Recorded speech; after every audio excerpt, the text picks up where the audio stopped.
Are you ready to be inspired? Yes. I'm going to tell you the one. I'm going to tell you the one that all of you need to hear right now, because a lot of you might be younger and you might not have experienced this to the extent that some of us have to this point.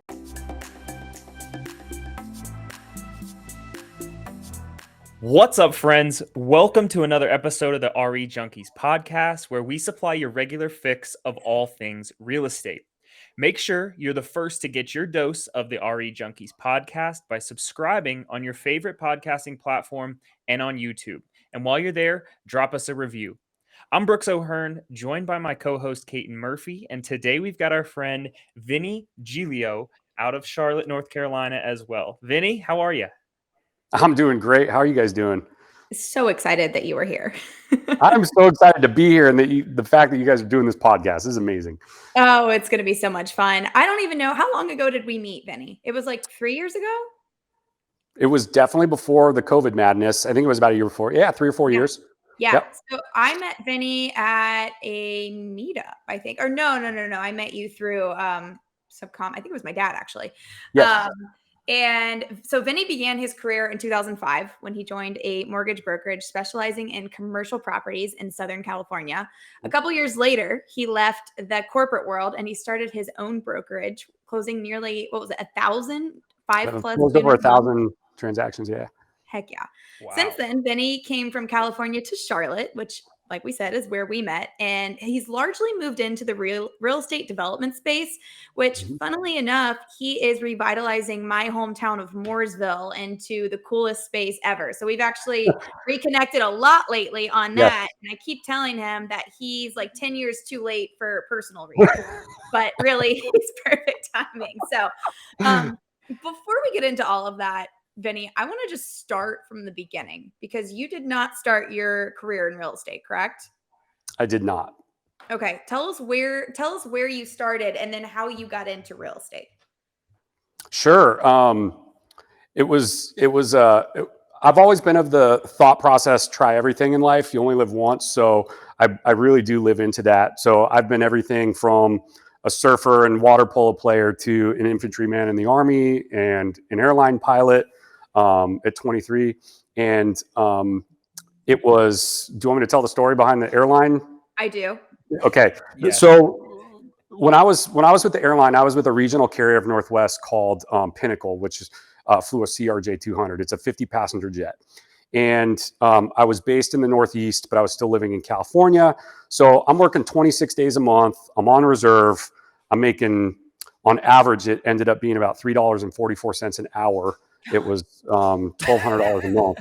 I mean, it's silly, right? But and here I am. I've got $150,000 in student loan debt. I have no money to my name. That's my only income. I thought it was a lot of money, but at 23, you think anything is, right? So I'm just excited to be living into my dream of being an airline pilot. About 4 months in, I'd finished with my training captain, and he, this one captain I was with, had bought me the book Rich Dad Poor Dad by Robert Kiyosaki, and that was in Minneapolis Airport. And immediately we took off. I started reading. I, by the way, I have ADD. I was recently diagnosed. So for me to read a book is very difficult. It was like the one book I can remember actually reading because it was so interesting. And it just changed the way I thought about literally everything in the financial world. Assets versus liabilities, all that stuff. So getting back on track, he bought me that book. We had a 4-day trip together. So, a lot of the airplane flies by computers when you're in cruise, and you got to do things. Some people pull up laptops, some people read books. So I was reading a book. I was reading that book, and I got to Washington, D.C. at the end of that trip, ironically, and I was deadheading back from Washington, D.C. to Michigan. And a deadhead is where a pilot who's in uniform finishes his trip and they got to get you back to your home base, basically. So when you see those pilots go up to the booth and they get on the plane before everybody, I follow them and I go take a seat somewhere that's available in the back. So I did. I'm sitting about halfway back in the plane, and this old gray-haired captain, he's a mainline pilot. He was our pilot for the day. He comes walking back and he looks at me and he goes, how old are you? I was like, I'm 23. And he goes, get out. I was like, what do you mean? What do you mean get out? He's like, no. He's like, get out of the airline business. He's like, of the plane or? yeah, that's what I thought. I was like, you kicking me off your plane? What's going on here? Okay. No, so he said, he goes, look, you're young enough where you need to go figure out a way to make a lot of money and come back and pay me to fly you around. That's what he said. So I've got Rich Dad Poor Dad on my brain, fresh.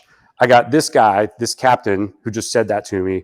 So I flew home, or flew to Michigan, my home base. And I took the next flight out to Southern California where I lived. And remember, I literally have a drawing from being 5 years old with an airplane that I drew saying, I want to be a pilot. So I'm 23 living my dream. And I called the airline and I said, I quit. Where do I send my uniforms? Just like that. Remember, I got like 13 pilot's licenses and years of schooling and all this stuff, and had served in the Army, was going to go to the air wing and didn't. And so it was a real challenge getting to that point. It's like becoming a doctor almost, you know? So I just took the risk and I was like, I'm going to go do something. And I had a good friend of mine who was a commercial real estate broker in Southern California, and he referred me. He goes, why don't you get into commercial lending? And I was like, okay, I'm good with numbers. I don't like sitting behind a desk, but I'm good with numbers and I'll give it a shot. And so I don't know how deep into this you want me to go. Keep going. I love it. I worked for a company for 4 months that I initially got hired by in Orange County, California. And it was a great experience. I was put kind of in a back room and just trying to do deals and screwing up and not knowing anything about what I was doing. So I was just learning at the same time, studying for my real estate license, which I got pretty quick. I was good at taking tests at that time in my life from all the pilot stuff. Right. And, but I really wasn't happy at that company and how much time it was taking, especially because it was like a 2-hour drive each way. I felt like with traffic in LA, it's nuts. Mm-hmm. So I found a company closer to home, and I'd put my resume in a couple times and didn't hear anything back. So one day I just had a hair and I was like, I'm just going to walk in and tell them who I am. And I'm a nobody, but I'm going to tell them who I am and what I'm going to do for them, right? So I walked in one day and there was this nice lady sitting. They had like a glass door, so they didn't let the public in, but they had someone out front who would answer the phones and stuff. And I looked at her and I'm like, hi, my name is Vinny. I want to see your owners. And she's like, you want to do what? I'm like, I want to see your owners. I want to tell them who I am and what I'm going to bring to your company. And she's like, she thought I was crazy. So she called, there were 3 owners. She called one of their assistants, told them there's this crazy guy in the lobby. He wants to see the owner. And he comes out and I just told him the same thing. I'm like, look, I'm Vinny. This is my experience. This is how I'm going to make your company a lot of money. And he goes, hold on a second. So he walks back and he goes, come on back. And so I go back. And I sit in the office with the first owner and I literally repeat myself. And the owner just looks at me and is like, well, how are you going to do all this? And I go, I'm going to do this. I'm going to make this many calls. These are the places, because I had some experience on how to at least get in front of people, right? So I just laid it out there. And he goes, hold on a second. And then he walks away for a little bit and I'm just sitting in there kind of, going, what am I doing? And then he walks back and he goes, come here. I want you to meet someone else. So we go in and I meet one of the other owners. So that day I ended up meeting all 3 owners of the company. That day they also put me in front of who now is my business partner in my LA business that we just sold our business together, and I'll get to that. He was their top producer. His name's Pete Collins, and he's like a second father to me. I've been with him for almost 2 decades now. And he was looking to hire someone to work for him. Ironically, he'd been through 25 applicants. He hated all of them. Here I am, young, motivated. I'm also a veteran. He's a Vietnam veteran. We click right away. So 3 days later, they call me and they made me an offer. They took me out to sushi and I was hired.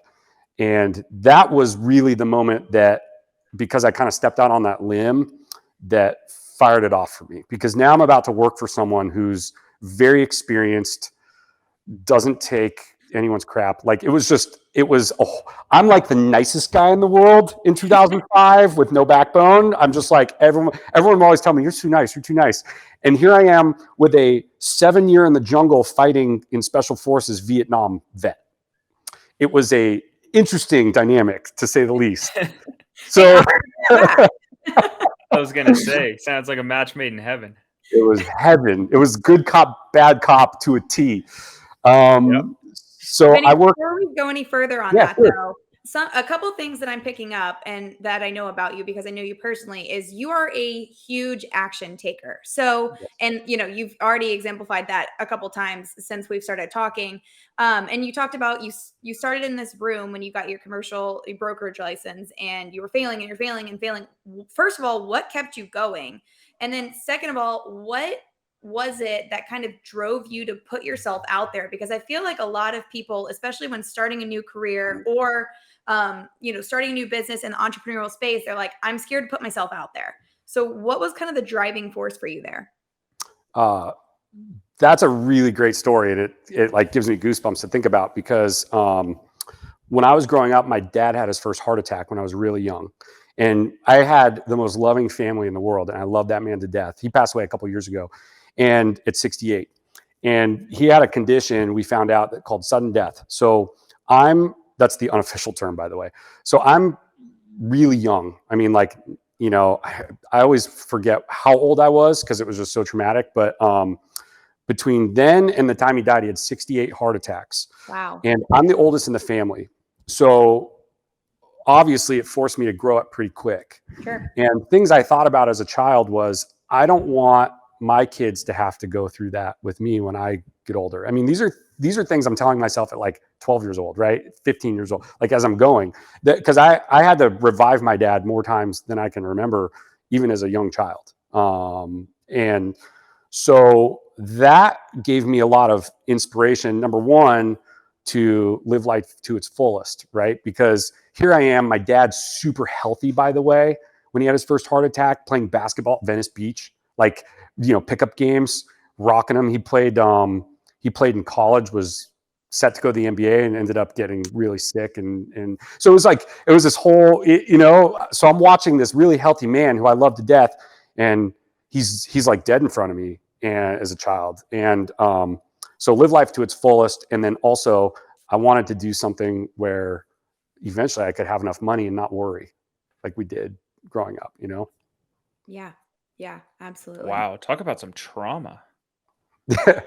Yep. Been working on that for a few years. Yeah, I bet. Didn't even know I needed to. Man, when you were telling me about when you were telling the story about your interview and walking into that firm and then meeting the owners, literally what I was picturing was like a Wolf on Wall Street or like Suits interview where you like you decided due to your past struggles, you decided like, hey, I don't know how this is going to work, but I'm going to make it work. That's exactly right. And you're like, by the way, that I think is the sign of every great, well, we'll just put it, we'll just bring it back even higher. That's the sign of greatness in my mind. You don't know how it's going to work, but like, I'm going to make it work. And that's, it's that undying confidence. But I was laughing because there were like so many similarities to, I just started watching the show Suits, and I know it's an older show, but I just started watching it, and that's like the first interview where he comes in and he wasn't even supposed to be there, but he's like, hey, listen, just like take my interview. And So he's funny. like, I'm going to make this work. So just, let me show you how. That was basically written for me, I guess. Yeah. I should watch it. Based on Vinny's life. He doesn't even know it. I'm very humbled by your comment too, because to me, I was just living the only way I knew how. And, I don't look at it like greatness per se, but you have to, if you're going to be in real estate and you're going to be successful, you have to take risks, period. End of story. Absolutely. I'm going to segment for a sec. All this social media stuff, people are so full of crap. It's not even funny. Real estate is hard.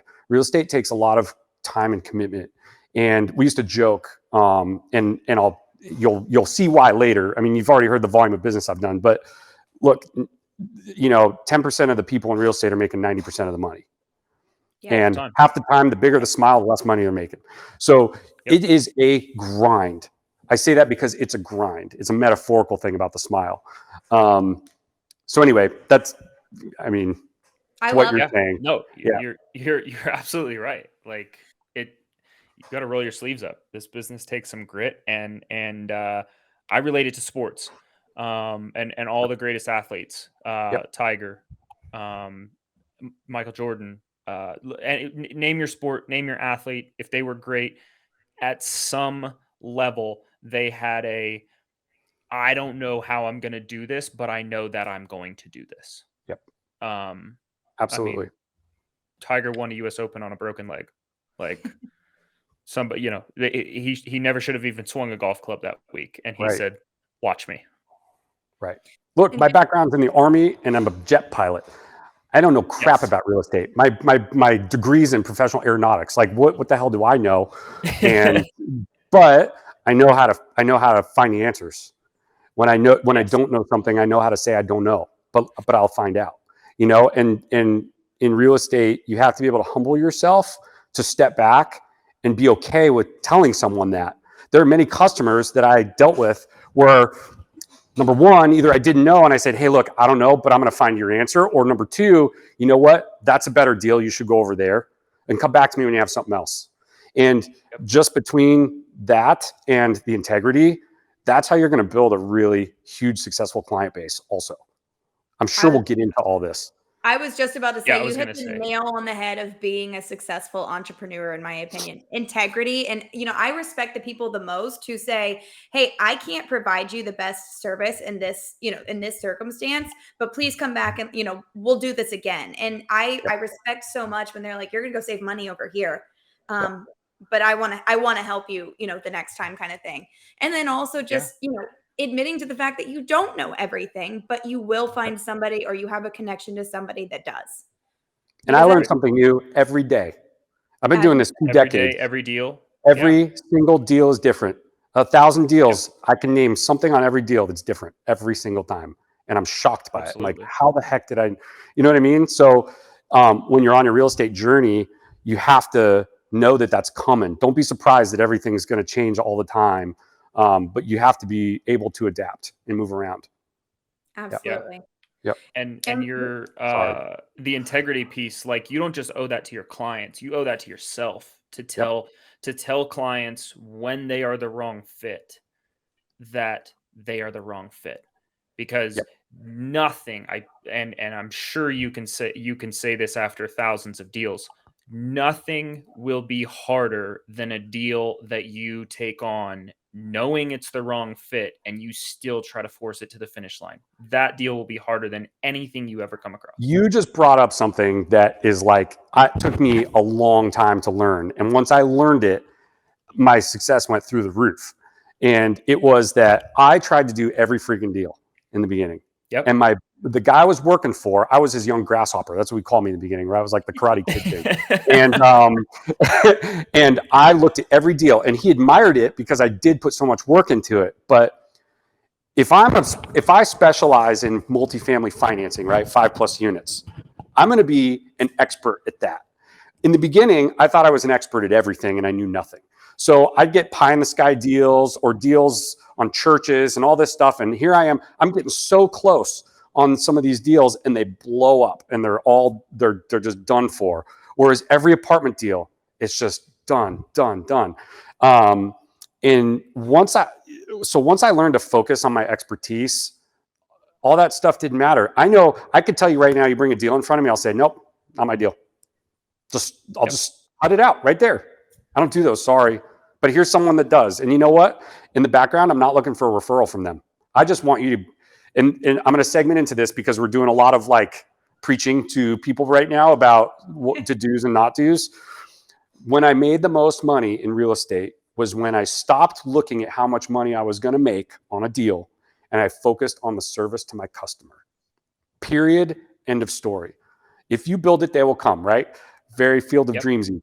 If you focus on taking care of your customer, number one, it's going to go a lot smoother. And number two, they're going to stay with you forever because they know that you're going to be of integrity. You're going to do what you say you're going to do. And they will tell people about you. Those people will tell people about you. That's the way you need to show up. Stop worrying about the money. And that's what drives me crazy about people on the internet. Everything is, look at this, nice cars, look at it's easy, blah, blah, blah, I'm making all this money. Shut up. Focus on your how much customer. I made last month. Yep. None of that matters. Yeah. None of that matters. First of all, you don't need to make that much money. How much do you need to survive? That's where you need to start in your brain when you're getting into real estate. Just make enough so you can live and just build your business and reinvest in Then it'll yourself. grow. It'll Yeah, grow. I mean, it'll grow. Like, Yep. Anyway, yeah, I'm going to get off I my got- hot. I could go on for like an hour just on stuff like that I could preach to you guys. No. No, but those are such like hard-earned lessons. I mean, you're Hard. absolutely right, and that's one of the main reasons we started this podcast is because Kate and I have such a different view on things, and yeah, like we coach, we have a lot of coaching certifications. We obviously share our knowledge. We obviously charge for our knowledge at different times and points.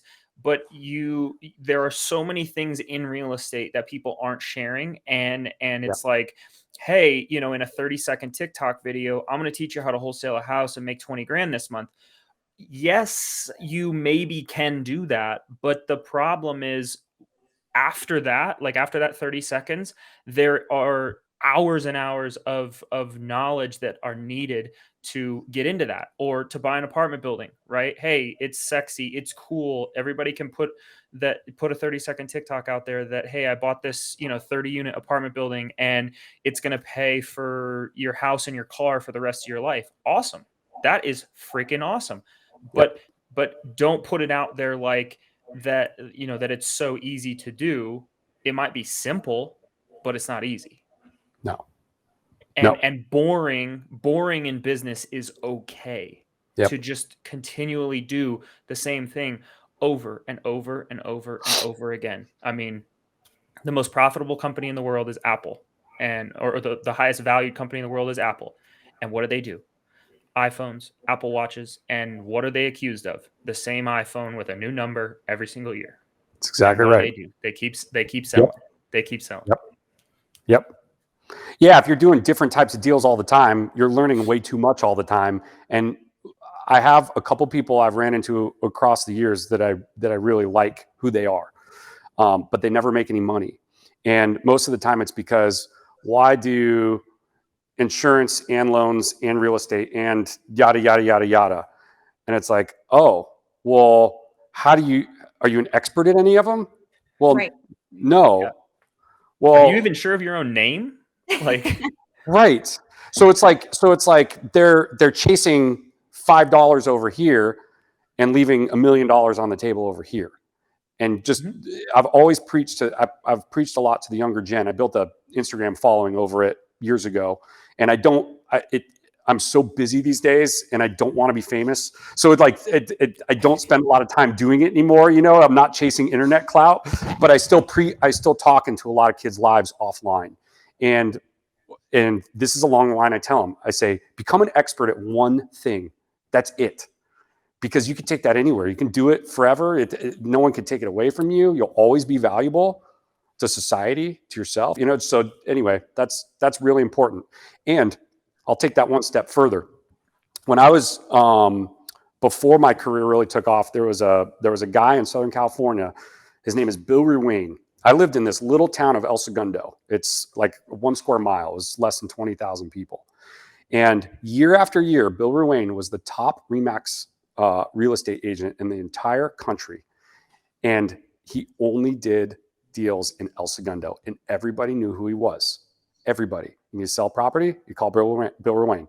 And that's just how it was. So when I got into real estate, I focused my efforts with Pete on, we're going to focus on one area and one product type, and we're going to be the best at that product type in those areas, and everyone's going to know who we are in those areas, and they're going to want to do business with us. And that's how we built such a successful commercial real estate finance business. Yeah. Well, I love that too, because that's something, that's a trend that we talk about on this podcast all the time in one form or fashion, is niching down into what you're good at. And the cool thing about that too is when you become an expert on your whatever that is for you, you can then shift it with, a market shift or a That's lifestyle right. shift or whatever it is, because you're the expert. So you're in control of the narrative. And not to say that you use that maliciously, but you're able to kind of shift it to service people better depending on what the conditions are. That's exactly right. And Kaiten, you know this from the developments I'm doing here, is I am focused on downtown Mooresville. That's it. I don't have developments anywhere else. I know all the politicians. I know all the downtown people. I know all the business owners. They know who I am. I'm doing it with love and passion and purpose.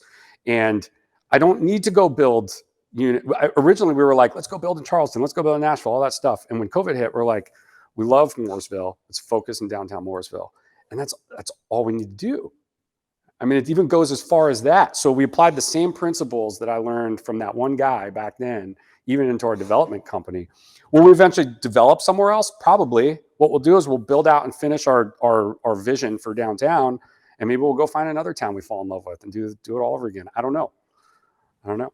Can you guys give the listeners a visual of kind of the size or a comparison of the size of Mooresville? Because I don't know. I mean, I've been there, right? And Kaiten, your parents used to live there. Obviously, that's where you grew up. Size, like population or size of downtown or anything in relation, so people can visualize it. Kaiten, do you want to start on this one? No, I'll let you take it and I'll fill in. Okay.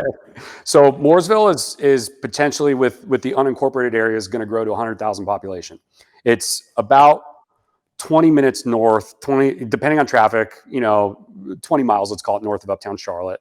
It's right along a very, very large man-made lake called Lake Norman, which is 520 miles of shoreline. It's 33 miles, from south to north.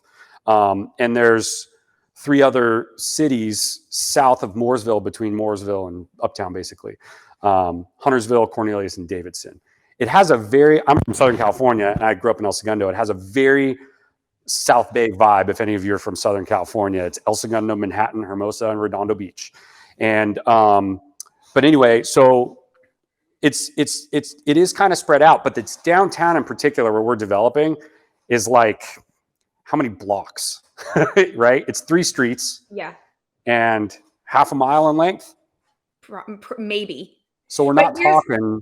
Here's the thing too about Mooresville. Growing up there, so he said it was kind of along Lake Norman. So growing up in Mooresville, there's basically 2 Mooresvilles. There's Lake Norman side, and then there's downtown Mooresville side. I grew up in downtown Mooresville, where there wasn't a lot to do. We had a couple of restaurants that were really great. Shops came in and out pretty consistently. No one just could do a lot of business there because everyone was drawn to the lake side, which, a lake's great. So it's really cool now to see, and Mooresville is the NASCAR capital of the world also, by the way. Right. So it's cool to see this other side of Mooresville actually like kind of come to life and be that tourist destination that the other side of Mooresville is, because we kind of always only knew it as, the first thing when I think about Mooresville was Main Street. I didn't really even think about the other streets where you said there's 2 or 3 main streets. I thought of Main Street. Well, there was nothing on them, basically. Right. Yeah. Not even 5 years ago. Yeah. 18-year-old Kaiten is still pissed off at you. I know. That's awesome. But downtown Mooresville also is very charming. If you drive down, you think you're at Disneyland. Like, it's just this old Western town. And they filmed shows there, Netflix shows. Yes. And the town is very committed to what they're doing there. So they shut down the main street, once a month when it's warm out for food trucks, and they bring 19 food trucks in, and, there's 5,000-6,000 people that show up every time. And they've got a new amphitheater behind one of our projects at Liberty Park, and they're putting national acts in there. And it's just a really cool hometown, vibe that's alive. They just need more people living in downtown. And they needed someone to come in and do it right. So when we came in, we decided to do it. Where would we want to live, work, play?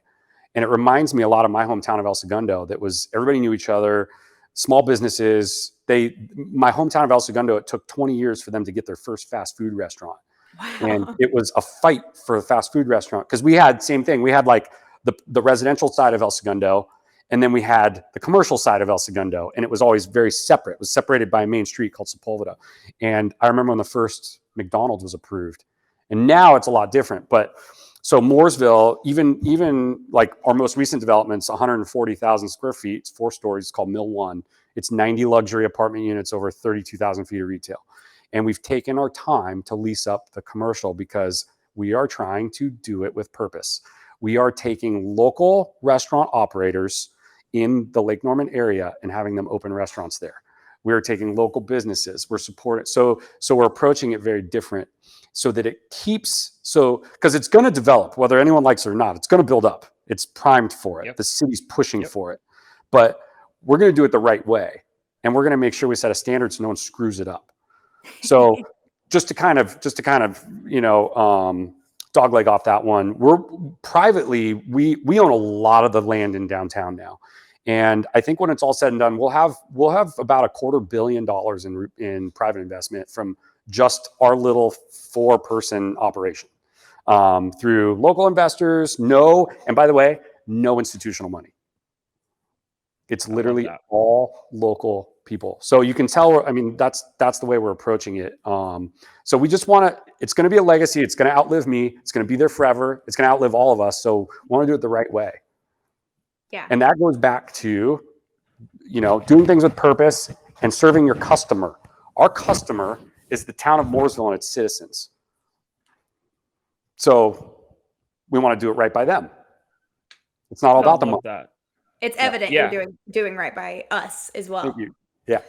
Because people are going to be, I mean, they're going to be more apt to show up and go down there on a Tuesday night if it's a local business than they will if it's a Five Guys. That's exactly right. Like, something like that, or Olive Garden, or you name whatever chain franchise you want. And something I want you to highlight there right now is you mentioned no institutional money, and when it's all said and done, you will have raised $250 million, or right around $250 million in funding. So Kate and I say it all the time. Like, obviously there is more, there's endless money out there for real estate deals, no matter where you're at in the real estate game. So if you can very quickly, just some high level advice to a listener out there who may be thinking, well, it's hard to raise capital, or I don't know where I'm going to go to raise capital. Obviously you've got thousands of deals, but like, break it down into like the most simple terms to raise any amount of capital for any deal. It all starts, and this is going to sound cliche, it all starts with having integrity. Period. End of story. If people see that you're real and know you're real and you have real relationships with people, they're going to take more of a chance on you than someone who's just putting a spreadsheet in front of them or packet to invest. I mean, every investment, every building we have built has been like a one-pager, almost like it looks like it was drawn up on a napkin how it was done. I mean, it's not that basic, but you know what I'm saying? Like, and half of my investors, just through being relational, don't even care to see the prospectus. They're like, right, are the returns you're telling me what it's going to be? Yep. Okay, cool. Where do you want me to send the money? And then if you do a small deal and you prove yourself to one person, one investor, a couple of your friends, a couple, whatever, they're going to start to tell other people. And it's very grassroots. It happens organically. Like our first deal, we had 23 investors. Our second deal, Mill One, was 12. Our third deal was another 20. Our fourth deal. So like, it might contract and expand. Now we have so much money being thrown at us. We don't know what to do with it. We don't know where to place our smaller investors. Now we have literally private people in the Lake Norman area that want to stroke the check for the entire size of the project. No bank. Because they also believe in your vision and what you're doing, and they want to be a part of it because they go, oh my gosh, these guys are actually building with purpose. They're not hiring someone from out of the country to build it cheaper just because they want to make money. Yeah. I'm going to go sit in that wine shop and drink my wine at the end of the day, or dine at that restaurant they're putting in there. So they want to be a part of that. I was hoping that V word was going to come out, vision, because it's got, you get people to buy into you and buy into the vision of your deal. And I mean, I'm glad you said that. So for those of you listening, I've not raised $250 million yet in my career, but take it from someone who has, and it's the same advice. And I'd never raised $1. Integrity. I'd never raised $1 in my life until 5 years ago. I love that. That's crazy. Yeah. That is insane. So just let us know when the Vinny hedge fund comes out. Yeah. We're talking about maybe doing a fund because we got to put the funds somewhere from these people, but one thing I also learned from the loan business was always Under promise and over deliver too. You don't need to sell people on the fact that you're going to do something that you can't do. Do not do that in this industry. It will burn you. That person will never use you again, ever. Yeah. When my customers come to me, they know, and both on the commercial finance side and in the development side as an investor, they know that they're likely going to exceed. They're going to get their expectations exceeded, right?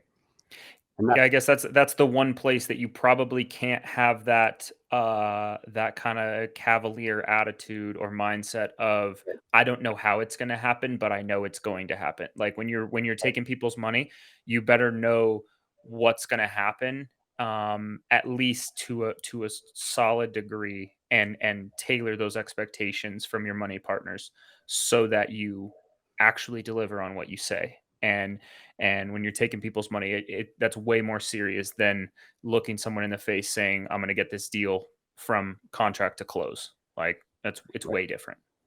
Right. And Caton, you sat in our office recently with your mom and yourself. And it'd be interesting to hear, we're talking about vision, right?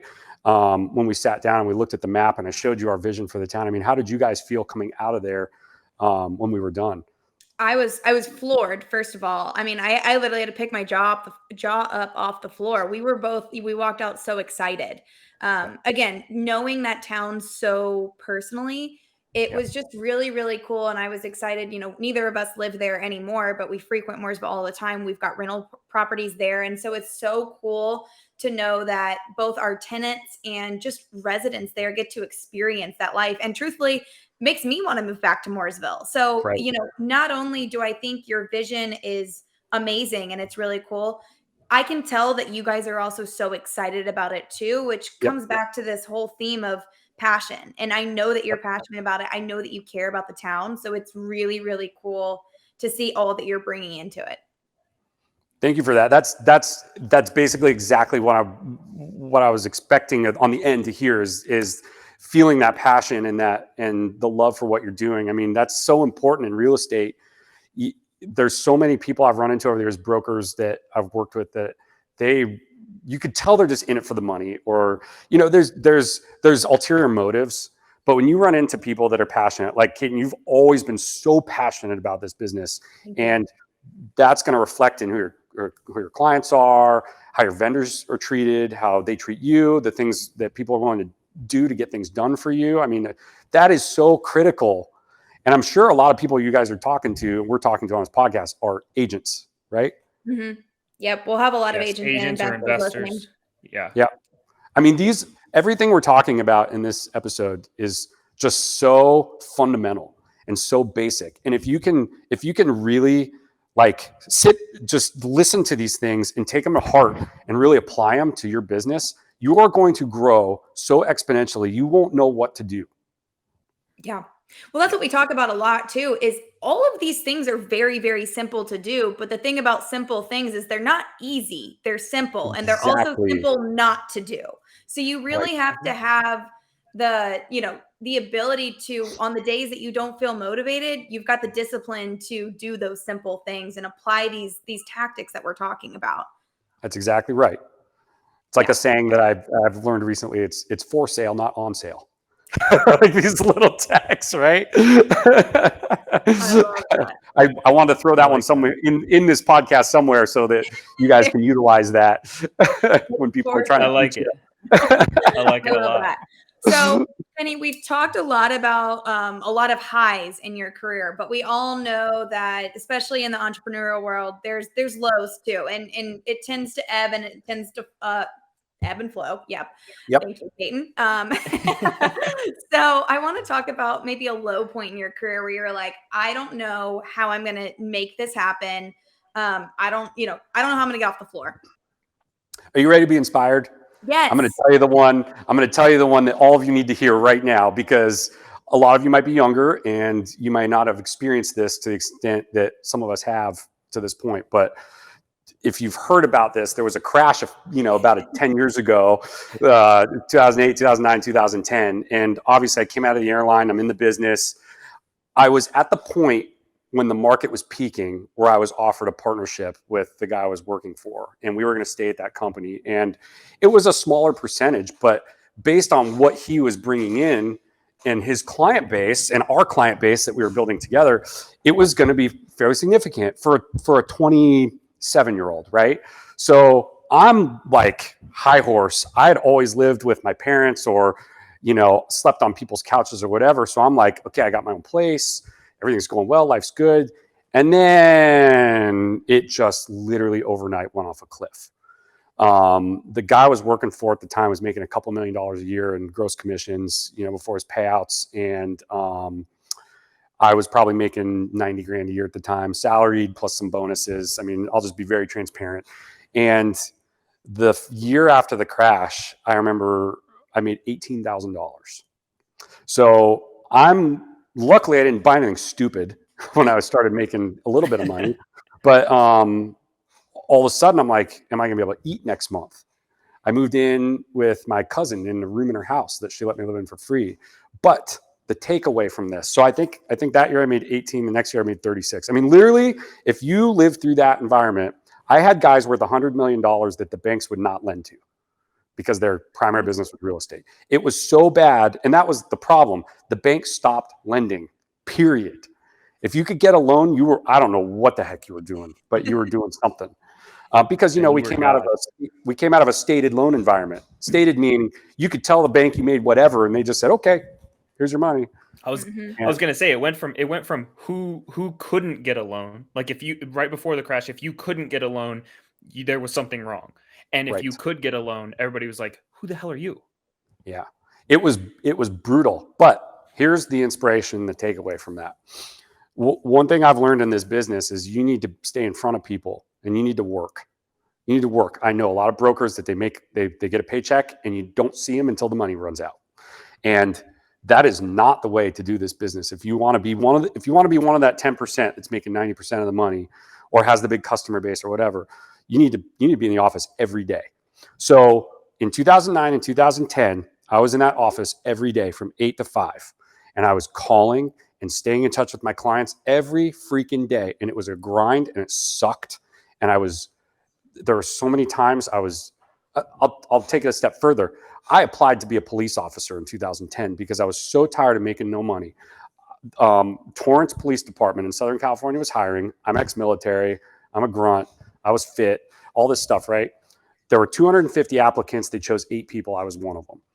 And my business partner, when I got accepted, this was like a 6-month process, looked at me, he took me out to lunch. He's like, "Do you really want to get shot at? Do you really understand what you're going to be dealing with on the other end of this?"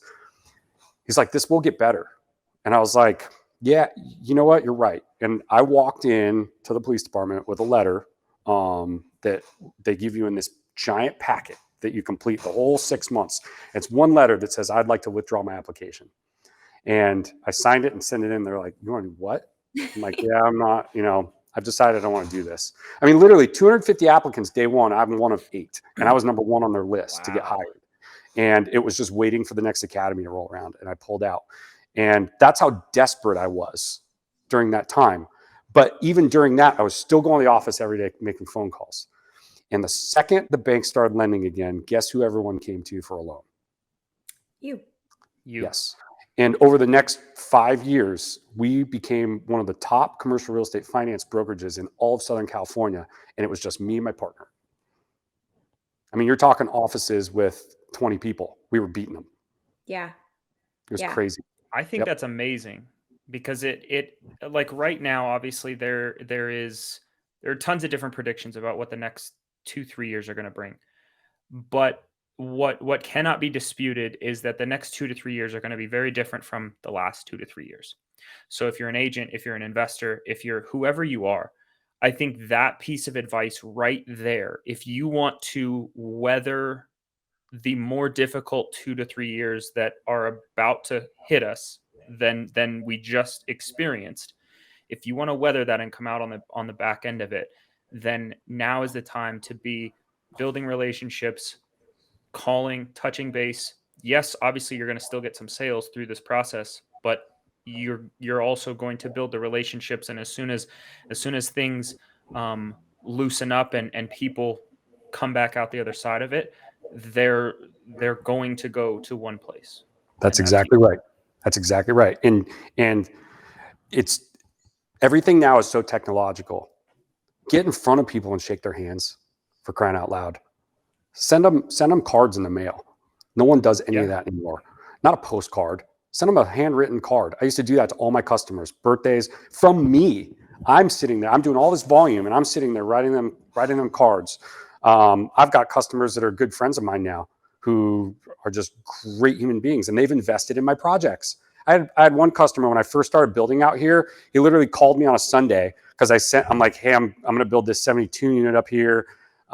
This is what I think, how I think it's going to do. He's like, I don't care about any of that. He's like, how much you need? Or I was like, well, you want to do 100,000? He's like, I'll tell you what, I'm going to write you a check for 200,000 and I'm going to go back to watching football and drinking my beer. And I was like, remember, I raised $0 in my life. But those are the kinds of relationships through integrity and working through these downtimes and hard times and building up their wealth and building up who they were, that they trusted me enough to not even care about the deal, really. They just knew who I was. And you need to be building that every day. If you're not building that every day, you're just going to be living for the next deal, hoping that you get a commission. Yeah. Yep. Yeah. Well, it really does come down to the people who are involved. I mean, there's always somebody on the other side of this transaction, whether it's a seller, whether it's an investor, whether it's your buyer, some client, there's always someone on the other end of the thing. And you just can't get the same connection through social media or a text message or, go out, meet them for coffee, write them a letter. That's funny. We actually had another one of our guests talk about cards that she sends out too. So Yep. I love that. I love that advice. I think that's super applicable as well. And be present, be in your office, and that's a lot. A lot of agents don't want to be, or working from home is. I mean, look, there's a balance between working at home and going to the office. There's a balance I have, but generally, I'm in downtown Mooresville more than I'm at my house, and I could probably stop tomorrow, and I'd have a great life, and I'm still working every friggin' day. So go work, people. Jeez. Vinny's two rules for success seem to be show up and figure it out. And have integrity while you're doing it. And have integrity. Okay, there you go. Yeah, that's number 3. Yep. So Vinny, we've kind of gone past, present, and I want to talk a little bit about the future. Obviously, the forefront of your priorities are still, revitalizing downtown Mooresville. Do you expect that to be what you're working on in the next 2 to 5 years? What are you kind of looking towards and aiming towards? So yes, I would say I would say we've got about 5 years at least in downtown Mooresville, because of how many properties we own, how many parcels we're chasing, or we got, like, for example, we have one we're looking to partner with the town to build parking structure in a wrap building. So I would say 5 years at least in downtown. Beyond that, I'm sure opportunities will come up as we continue to go and grow. And I love North Carolina and the area. And by the way, I hate tearing down trees. It's really hard for me. So I only want to do like urban infill projects where I can make something that's already there better. That's just I love that. That's become my passion. We do have a lot of trees here in North Carolina too. Yes. You guys have a ton of trees. I live next to the mountains, and you guys still have a ton of trees. Well, actually, probably because when you get into Denver, as soon as you get off the mountains, it's the plains. So there's nothing unless you plant it. Vinny, really quickly, you mentioned, like, hey, Mooresville has, if you count the surrounding areas, like 100,000 people. Yep. And downtown is like 3 to 6 blocks. I mean, we're not talking huge city here, where a lot of people tend to want that, like, you talk about commercial real estate, and generally a lot of people are like, oh, we're going to go to Omaha, or we're going to go to Kansas City, right? That's our small town that we want to go buy in, or we want to go develop in. But like, you're in what some people would classify as tiny, and most investors would write a town like this off and say, Mooresville's too small. It's 100,000 people. You got 6 blocks to develop. But you look at it and now you're like, well, that's the thing. I have 6 full blocks to develop, and then times maybe 2 or 3 blocks each way, or, whatever. Right. So tell me kind of how did you land on that, other than just, you love North Carolina and kind of the personal ties, but why did it make financial sense? So this is kind of funny. My business partner, Mark Haltman, we met shortly after I moved here, and he had this parcel under contract, which is 7.5 acres, a mile outside of downtown, which is where we put a 72-unit garden style building. And obviously with no development experience, but the multifamily background, finance background, I know the product. And I'm like, when I first came to North Carolina, I did a farm to see if there was any business that I could do on the commercial real estate finance side. And I think there were 234 apartment owners, 5+ units here. And I was like, that's not going to work. And my farm in California is 34,000 individual owners, single owners that own 5+ unit apartment buildings in Los Angeles County alone. And many of them own multiple properties. So just slightly different. yeah, it's just slightly different. Just a little different pool you're swimming in. So I'm like, what? I'm like, there's got to be a need for this product type here. And there's always need for apartments. And you see all the housing developments going in. I mean, look, when you put a housing development in, there's got to be commercial to support it. And then also with housing developments, there has to be multifamily to support it. It has to happen. Now, Charlotte, it's funny that you say small town, micro town. I mean, I see Charlotte as a small town from where I'm from, right? But yeah, Charlotte, for example, is the second largest banking hub in the United States, second to New York. There is, and anywhere you go, study the history about where it is, study patterns, study what businesses are there and what the growth is looking like. I mean, I expect Charlotte to be bursting at the seams at 485. Charlotte's surrounded by a highway in a circle. It's called 485. Thank you for pointing that circle out, by the way, because Kaiten laughs at me every time I come to Charlotte, and I'm like, where inside the circle are we? And she's like, we don't have a circle. I'm like, there is a circle highway right there. Circle. Everybody in Charlotte tells me like, no, that's not how we do things here. I'm like, I don't care. There's a circle on your map. Well, but the pilot irony, I approach every deal I do, everything I do but with a 30,000 foot view. So I'm used to looking at the world like that. So that's why I pointed the circle out, because when I was in my younger pilot days, I navigated via highways. That's how you do it. Yeah, it's visual. Yeah. So two things about Mooresville I really like. One is its proximity to the lake and to Charlotte. When you have a city that grows, what ends up happening is a lot of wealth builds around the downtown initially, and then it starts to trickle out like this, and because it gets very congested, and then you start getting more crime. This is just literally, look at any city that's developed in the country. This is how it happens. And then it starts pushing some of that wealth out, right? And it goes into suburban areas. And the two places that they always move to is bases of mountains and water. Now, in Charlotte, we have a very unique scenario because 45 minutes south of Uptown or less, depending on traffic, is South Carolina. And South Carolina has no state income tax. So what you've seen and you might go, oh my gosh, like light bulb, south of Charlotte developed first. And when we moved here, that's where all the traffic was. And the reason is because they can work in Uptown and live in South Carolina, and they're not paying state tax. So, and there's a lake there too. Yes, and there's a lake there too. So it's primed, right? So people went that way. When I moved here, I'm like, oh my gosh, Lake Norman is just awesome. It's a little bit quieter than South End, but it's primed for development. Great people live up here. It was this whole thing. And then Mooresville, when I first moved here, was totally different. And that was less than 6 years ago. But it's not in Mecklenburg County, which is part of Charlotte. It's in Iredell County. Now, if you know anything about big cities, is when you play in the like proper county of that big city, everything is layered with red tape. Everything gets more difficult. As Charlotte grows, it's going to get harder and harder. We tried to do a development in Charlotte. Let me tell you something. And Cornelius, in fact, Mecklenburg. And it was a nightmare compared to what we're doing in Mooresville.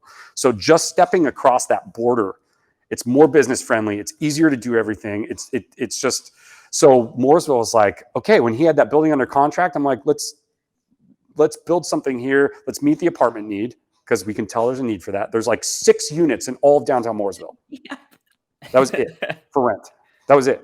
So we're like, they need more than that, right? So, and then once we built those 72 units, all the businesses started reinvesting in themselves.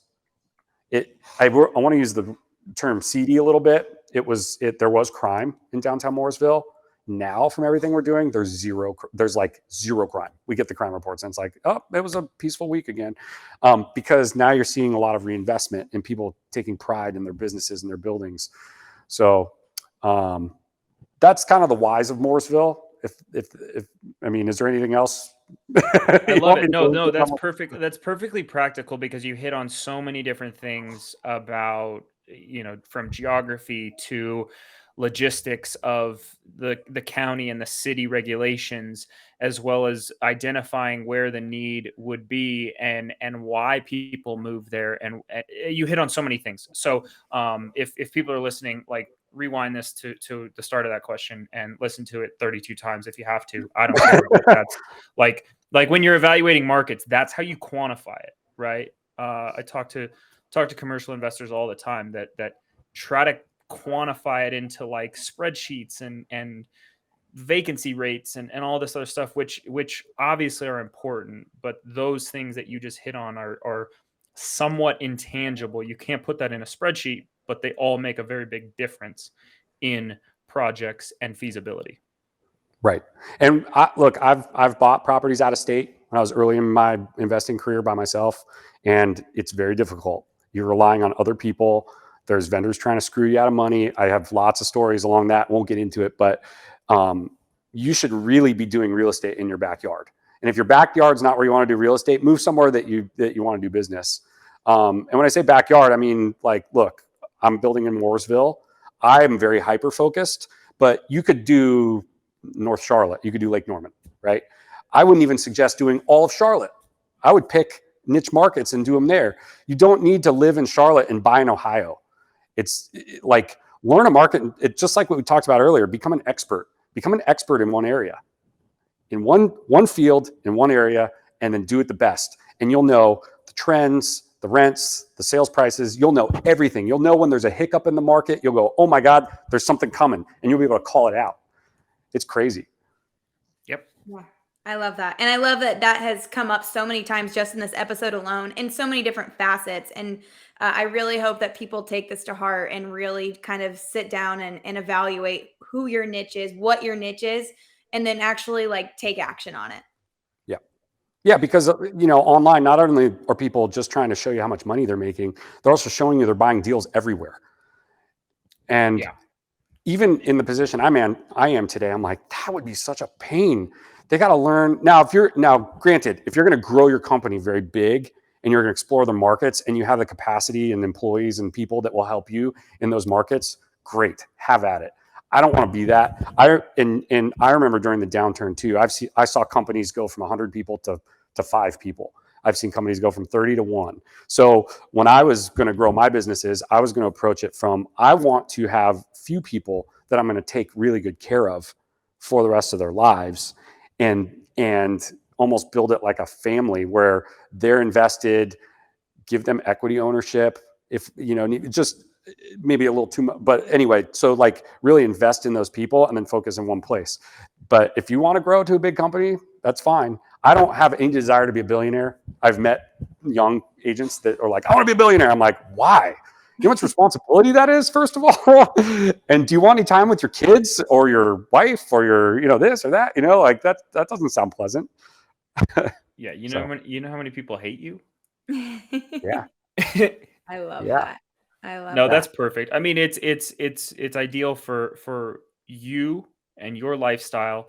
Right. And you have built your business around all of that, as opposed to building your life around your business and trying to, trying to work that backwards. So I love everything you just said. And we talk about how much money people make on social media and all the bullshit out there. There, I feel like at times there are people out there talking about how many millions they're making, and like they weren't even alive for the last crash. Like I think there are legit 14-year-olds on my Instagram and TikTok, like bragging that they just did another $20,000 wholesale deal, and I'm like, dude, you don't even know. Actually, I did see one kid the other day. He calls himself a venture capitalist, and he's like 15 years old. Like, I shit you not, he's 15 years old, and he said, he posted something about like, here's my advice for what to do after going through the hardest month of raising capital of my entire life. And people are like, excuse me? In 2022, July or August of 2022, you just hit the hardest month of raising capital, and now you want to give advice?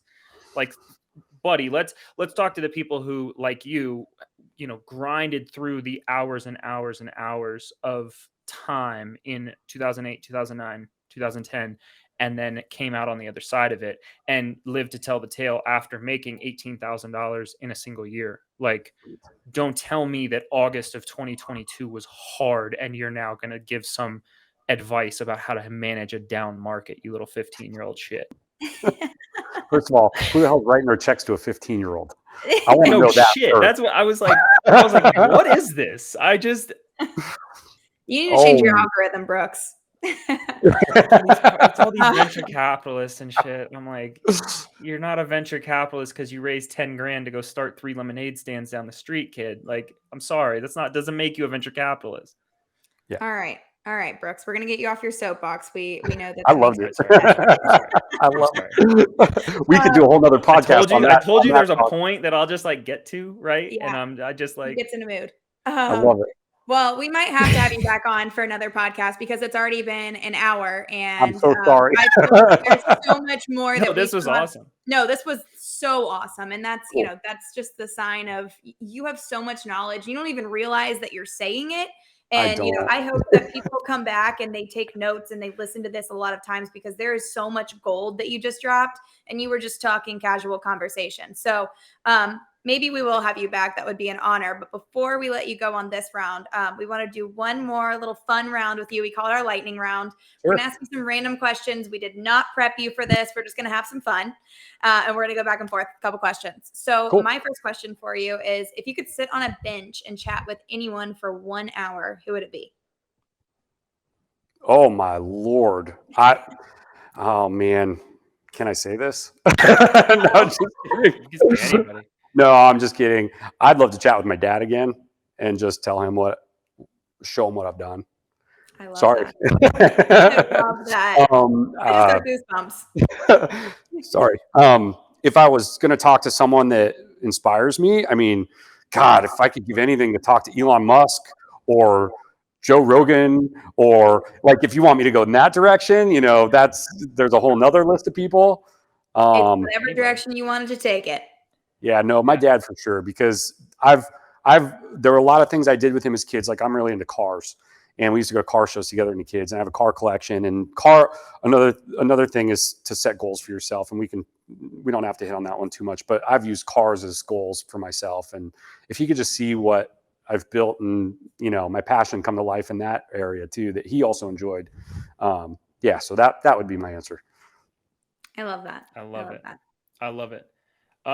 Vinny, what's your ideal vacation in one sentence? Oh, so glad you asked. So I don't take vacations, believe it or not. No way. Isn't that crazy? I mean, so my cousin came down from upstate New York and was standing in my man cave. That's where we're sitting right now. This is about the 2,200 foot building I just finished. That's where I have my office and my cars and stuff. And he stood at the bottom of the stairs with me. He goes, "When are you going to start enjoying your life a little bit?" I'm like, "What are you talking about?"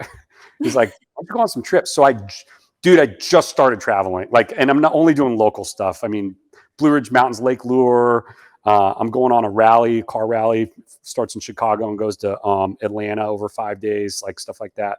But other than that, I mean, I've been to Italy one time and I've been to Spain, but I never traveled growing up, so I don't really have a desire for it. Interesting. Okay. Interesting. Yeah, I'm still hearing that you're enjoying your life, even though I'm enjoying the heck out of my life. Okay. But I like being here. I like being in the office. It sounds terrible. That's not terrible. That's great. I get more joy out of what I'm doing here. Yeah. Back to the Wolf on Wall Street. Yeah. Back to that comparison. Like I'm just gonna work 15 hours a day and then, live it up. All right, Vinny, what are 5 things that you can't live without? I mean, my wife and my kids, right? That's got to be at the top. Of course. Cars. I have a lot of classic cars. Those are I drive my cars all the time. I live on a farm about 15 minutes from downtown Mooresville, and I get to drive backcountry roads every day. Like I'm living my dream, right? So that's something. That would be number 5. It'd be like wife, kids, it was somewhere in there, right? And then third is the relationships I have with my business partner and Amy and my mom, who actually works for us. And Amy works with us in our office too, and she's amazing. And that's number 4. And oh my Lord, did I say integrity enough times in this thing? We can count it. We'll just drive it home one more time. What's that? I said we'll just drive it home one more time. Right? That's fair, right? I mean, it's not a tangible thing, but it's definitely like the most important. I hate to sound cheesy, but What true. a simple man. I love it. I love it. We got to get you, first off, we got to get you to more beaches and experience the beach and all the sun. And that's Kate and I. So that's where we like to vacation. So I we're grew up dragging you along. I grew up at the beach and I surfed for 25 years. I mean, almost every true. day. So like I've lived that Damn it, and that's home loved for it. you. And so now, when you live in Charlotte, 4 hours get you a whole different experience drive wise. And the Blue Ridge Yeah. Mountains are some of the most phenomenal driving in the country. And so, local stuff around here even is just phenomenal. You don't have to go overseas or across the country, really. Right. Yeah. Right. No, absolutely. I mean, I can speak from experience with Denver and the mountains in my backyard too. Yeah. It's a whole different world. All right, my question would be, if you could retire tomorrow, what would you do? I would spend as much time with my kids on my farm as possible. And I'd be driving my cars a hell of a lot more. I love it. But I will tell you, retirement, I've met a lot of people who are retired and they all tell me it's boring. So I don't think I'll ever retire. I think even if you're just doing a few, if I'm doing like one development a year or finding something that inspires me or finds purpose, I think you'll find me working. It'll keep you going forever. Yeah, you got to have some kind of project to keep you moving. That's right. Absolutely. Okay, my last question for you in the lightning round. What is your favorite real estate or business book? I mean, I mentioned it earlier, Rich Dad Poor Dad, right? I mean, it's not like specific to real estate per se, the entire book, but that was the most inspiring book I've ever read. And I have some others I've read in real estate space, but again, my ADD prevents me from reading a lot of books. So Gotta get audiobooks sometimes. I love it. But what's funny now though is I've never been so like I'm a very like in the trenches type of guy. And I like listening to podcasts because I want to actually know what's going on in the world right now in long form. So when I'm usually listening instead of an audiobook, believe it or not, I'm listening to long form, listening to experts in their fields. Yeah. I'll listen to real estate guys talk instead of reading a book that was written 3 or 4 years ago. Sure. If that makes sense. I love that. And I'm not discounting those books. That's how you keep up with what's going on. Yeah. It's different. No, I think that's it's great. different. And I agree with that. Yeah. Like you guys, listening to you guys. Yeah. Like that. Yeah. Okay, Vinny, final question for you is, if you lost everything except for your knowledge, what would you do in your first 30 days to close the deal? That's an easy one. I've got in this phone probably 12,000 contacts or 20,000. I don't even know how many I have now. I just start making some phone calls, see who wants to do some business. I love it. And that's because of who I was when I first started this business and the relationships I built from having integrity, doing what I say I'm going to do, and showing up. And it would be very easy to rebuild it all. Perfect. I love that. Yep. Perfect. I love that. Well, Vinny, thank you very much for joining us today. This has been awesome. My mind has been blown more times than one listening to you, So, and especially about just how simple things can be. Like you are a mhm, very simple man, but you are also very successful, and mhm. I think that simplicity translates into your greatness. And so, again, I thank you very much for coming on to this episode and sharing with us. And for those of you listening, thank you for joining us today. And if you like this week's dose of the RE Junkies podcast, please subscribe and leave us a review on your favorite podcast platform. And if you have a crazy real estate story or a great case study, click the submission link in the show notes to be featured in a future episode. Submissions can remain anonymous. And we'll catch you junkies next time on the only real estate podcast of its kind.